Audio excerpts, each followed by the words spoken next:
British शासक जब आया तो इसका नाम पड़ गया इंडिया। हमने देश का भी नाम बदल लिया, अपने धर्म का भी नाम बदल लिया। हमारा देश इंडिया है, ये बॉर्डर है। कहाँ बॉर्डर है? बड़े बड़े संत इसे स्वीकारते नहीं है। इसमें कोई संदेह नहीं कि हिंदू शब्द हमारे ग्रंथों का नहीं है। यदि शब्दों की अपभ्रंशता ही हुई, जो सिंधी है वो हिंदी क्यों नहीं कहलाते हैं?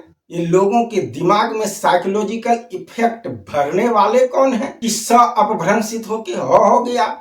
स से लिखे जाने वाले जितने शब्द थे उसका प्रारंभ ह से होता। पृथ्वी का, इस ब्रह्मांड का, किसी भी जगह का मनुष्य हो, किसी भी ग्रह का मनुष्य हो, वो आर्य ही होगा, अनार्य कैसे हो जाएगा? ये झूठी फूटी इतिहास को बनाकर लिख दिया गया, जिसे आप वर्तमान में भारत वर्ष का भूखंड कहते हैं। पूरे ब्रह्मांड का ये राजधानी का धर्म केवल और केवल एक होगा, सत्य। देश केवल और केवल एक ही होगा, जिसे आर्यावर्त कहा। नमस्तुभ्यं सर्वं खल विदम ब्रह्म।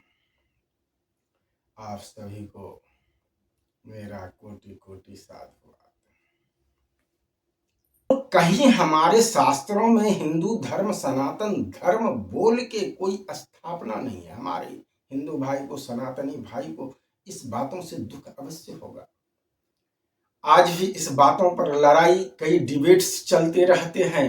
हिंदू नहीं है शास्त्रों में, और हमारे बड़े बड़े संत इसे स्वीकारते नहीं है। 1000 वर्ष पुराना शास्त्र देते हैं और हिंदू का शब्द का श्लोक सुनाते हैं।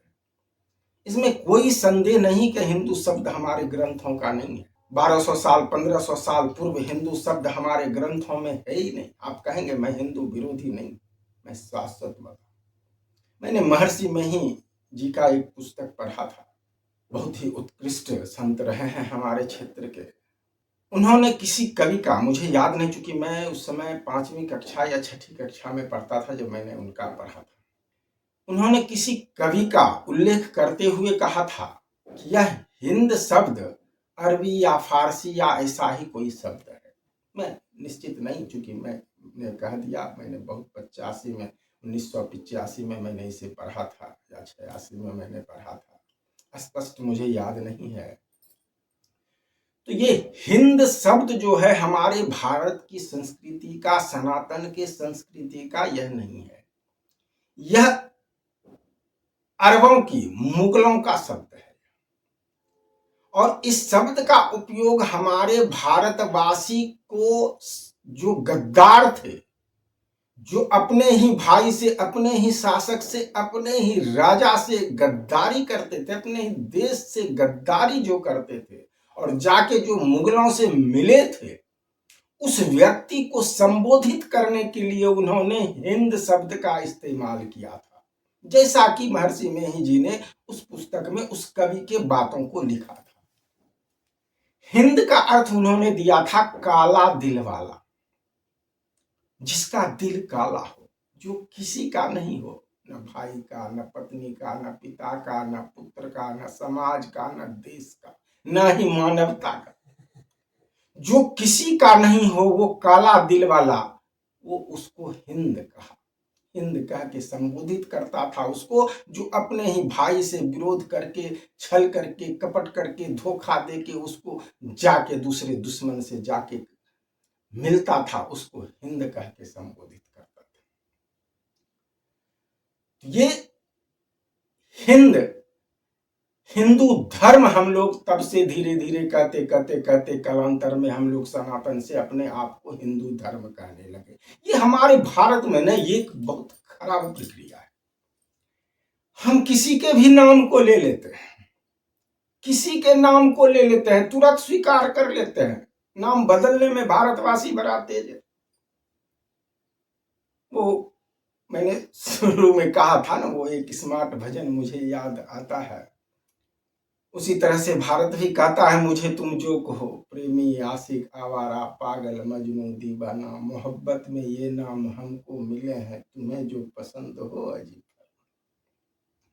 हमारे भारत के लोग इतने सीधे साधे हैं, भोले वाले हैं, आप जो नाम दे दीजिए। और हिंद हिंद हिंद हिंद कह के उसने कह दिया कि ये हिंद लोगों का देश है, इसलिए ये हिंदुस्तान है। तब से हमारे देश का नाम पड़ गया हिंदुस्तान। और अंग्रेज जब आया, ब्रिटिश शासक जब आया, तो इसका नाम पड़ गया India. I love my India, नाम फिर बदल गया। जैसे हमारे सनातन का नाम बदल गया हिंदू, गर्व से कहो हम हिंदू हैं। विवेकानंद जाके अमेरिका में बोले थे विवेकानंद जी। हमने देश का भी नाम बदल लिया, अपने धर्म का भी नाम बदल लिया। और हिंदुस्तान से पहले हमारे देश का क्या नाम था? यदा यदा ही धर्मस्य ग्लानिर्भवति भारत। भारत, ये भारत किसको कहते हैं? श्री कृष्ण अर्जुन को। क्यों कहते हैं भारत?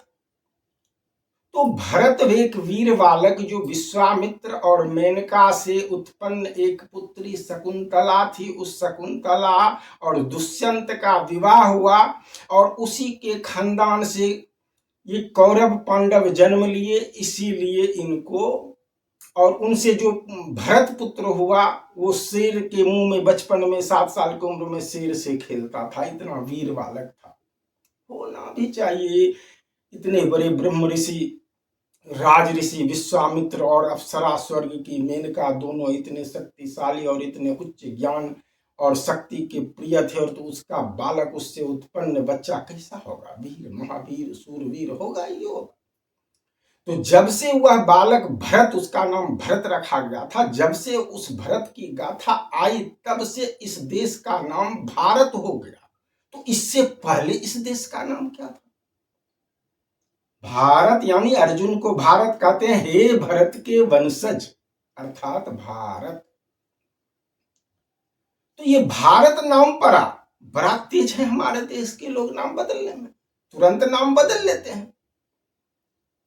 इससे पूर्व हमारा नाम क्या था दोस्तों? इससे पूर्व जो हमारा नाम था देश का, वो किसी सीमा रेखा से आबद्ध नहीं था। ये हमारा भारत है, ऐसे ये भारत का नक्शा, और इसके बगल में श्रीलंका है, इसके बगल में अफगानिस्तान है, पाकिस्तान है, म्यांमार है, तिब्बत है और चाइना है। ये हमारे देश का रेखा नहीं हुआ करता था। हमारा देश जो इससे पूर्व जो नाम था हमारे देश का, उसका रेखा से आबद्ध नहीं था। आपको पता है इससे पूर्व हमारे देश का नाम था आर्यावर्त, अर्थात जो आर्यों से आवर्त हो, आर्यों से भरा पड़ा हो और आर्यों से ही बना हो, उसे आर्यावर्त कहते हैं। आप ये भारत की बात करते हैं, हमारा देश भारत है, हमारा देश हिंदुस्तान है, हमारा देश इंडिया है, ये बॉर्डर है। कहां बॉर्डर है? हमारा देश आर्यावर्त है। महाभारत काल में ही देखेंगे तो हमारा देश कहां कहां था। रामायण के काल में देखेंगे तो पातालपुरी में भी हमारा शासन था, राजा बलि का, जिसे आज आप अमेरिका कहते हैं। उससे पूर्व हमारा देश आर्यावर्त था, आर्यों से आवर्त कहता। ये हिंदू पर एक मैं बात बोल गया, यहां आर्य की बात आई तो इतिहास बना दिया गया है। सिंधु घाटी के पास ये लोग रहते थे, इसलिए सिंधु शब्द अपभ्रंशित होके हिंदू कहलाने लगा। सिंध सिंध, हिंद हिंद बोलने लगा, सिंध सिंध से हिंद हिंद, तो सिंधु में रहने वाले को हिंदू कहलाने लगा। आश्चर्य है, इतने बड़े बड़े विद्वान और विचारक संसार में आए, और ये जिसमें कोई साइकोलॉजी नहीं है, जिसमें कोई तर्क नहीं है, उस बातों को सबने अपनाया कि शब्दों की अपभ्रंशता के कारण हिंदू कहलाने लगा। यदि शब्दों की अपभ्रंशता ही हुई तो जो सिंधी है वो हिंदी क्यों नहीं कहलाते हैं? जहां सिंधु घाटी सभ्यता लिखा गया वहां हिंदू घाटी सभ्यता क्यों नहीं लिखा गया? जहां सम्यक बोला जाता है वहां हम्यक क्यों नहीं बोला बोला जाता है। अगर स्व अपभ्रंशित ही हुआ तो आज भी पाकिस्तान में सिंधु है, सिंधु नदी है। तो जब स्व अपभ्रंशित ही हो गया, सिंधु से हिंदू बन गया, तो ये सिंधु घाटी सभ्यता रह गया कैसे? हिंदू घाटी सभ्यता होता। ये सिंधु नदी रह गया कैसे? हिंदू नदी होता। तो ये गजब की, क्या मैं कहूं इसे, कुछ कहूं तो वो स्मार्ट भजन फिर याद आ गया, तेरी बेवफाई का शिकवा करूं तो मेरे मोहब्बत की तौहीन हो। स्वीकारने वाले कौन? ये इतिहास बनाने वाले कौन है? ये लोगों के दिमाग में साइकोलॉजिकल इफेक्ट भरने वाले कौन है कि स अपभ्रंशित होके हो गया तो हमारे यहां स पढ़ाई नहीं होती। स से लिखे जाने वाले जितने शब्द थे उसका प्रारंभ ह से होता। तब तो मैं समझता स अपभ्रंशित हुआ है तो सिंधु को हिंदू बोला गया। ऐसा तो है नहीं। अब मैं चलता हूं आगे। जिस प्रकार से सिंधु और हिंदू की कहानी है, इसी प्रकार से आर्य और अनार्य की भी कहानी है। ये अनार्य कहां से आ गया दोस्तों? यदि आप आर्य का अर्थ जानेंगे, ऐसे तो आर्य कई अर्थ होते हैं शब्द के। एक आर्य का मतलब आर्य पुत्र गंधारी बोलती थी, श्रेष्ठ भी कहा जाता है। आर्य का मतलब श्रेष्ठ भी होता है। लेकिन हमारे एक देवता थे, कहे जाते हैं आर्यमा, और उसी देवता से, वो किसके देवता हैं? आर्यमा। तो वीर के देवता है आर्यमा। हमारे शास्त्रों में वीर के देवता को अरिमा कहा जाता है, और उस वीर से सभी उत्पन्न हुए हैं, सभी जीव उत्पन्न हुए हैं उसी वीर से। इसीलिए उसको आर्य कहते हैं, क्योंकि वीर के देवता को अरिमा और उससे उत्पन्न जो हुआ उसको आर्य। तो बताइए मेरे दोस्तों, इस संसार में मनुष्य तो छोड़िए, चाहे हिंदू कहिए, मुस्लिम कहिए, सिख कहिए, ईसाई कहिए, पृथ्वी का, इस ब्रह्मांड का किसी भी जगह का मनुष्य हो, किसी भी ग्रह का मनुष्य हो, वो आर्य ही होगा। अनार्य कैसे हो जाएगा? अनार्य कैसे हो जाएगा वो? क्योंकि जो भी इस संसार में जन्म लिया है उसका कारण तो वीर्य है, उसका कारण तो बीज है। बीज भी तो वीर्य रूप ही है। तो जो सभी कुछ वीर्य से जन्म लिया, तो संसार के सभी जीव, सभी कुछ, सभी वनस्पति, सभी पहाड़ पर्वत, प्रत्येक चीज, इसको आप कह सकते हैं सर्वम खलवत ब्रह्म। प्रत्येक चीज आर्य है, प्रत्येक चीज और संपूर्ण ब्रह्मांड में आर्य है। कहीं भी कुछ जन्म लिया है वो वीर से जन्म लिया। भगवान विष्णु के अवतार की बात हो रही है तो वीर से जन्म शास्त्रों में दिया गया है। भगवान विष्णु ने अपने स्वर्णमय वीर को 3 भागों में विभक्त किया, जिससे आदि दैविक, आदि भौतिक और आध्यात्मिक का जन्म। ये कैसे हुआ, कैसे विभाजित किए, मैं जब बात आएगी इसका वीडियो मैं बनाऊंगा तो बताऊंगा। अभी इसको मैं यहीं छोड़ता हूं। तो हम पूरे ब्रह्मांड में जितने जीव हैं, जितने पिंड हैं, सभी के सभी आर्य हैं, और पूरा ब्रह्मांड हमारा आर्यावर्त कहलाता है। पूरा ब्रह्मांड आर्यावर्त है। तो भारत की रेखा क्या है? अनंत है। दूसरा कोई देश नहीं है इस ब्रह्मांड में। पूरा ब्रह्मांड हमारा है, जिसे आर्यावर्त कहा जाता है। इस पूरे ब्रह्मांड में रहने वाले सभी जीव आर्य हैं। कहां से अनार्य आ जाएगा? ये झूठी फूटी इतिहास को बनाकर लिख दिया गया, और संसार के लोग तो वही जानेंगे जो लिखा गया, क्योंकि शिक्षा यही दिया गया। हमारे सनातन संस्कृति में शिक्षा का महत्व इसीलिए नहीं है। श्री कृष्ण ने गीता में कहा, बहुना शास्त्रेण मंथते मंथरो वाक्यम। क्या होगा? क्या होगा? बहुत सारे शास्त्रों को पढ़ के, बहुत किताबों को पढ़ के कुछ नहीं होगा। अंतर ज्योति को देखो, अंतर ज्योति का खोजो, अंतर ज्योति का चिंतन करो, अंतर ज्योति का मंथन करो, अंतर मार्गी बनो। ये श्री कृष्ण ने भी उपदेश दिया, संतों ने भी यही उपदेश दिया। हमारा देश संपूर्ण ब्रह्मांड है। इस संपूर्ण ब्रह्मांड के सभी जीव, सभी पिंड आर्य हैं, कोई अनार्य नहीं है।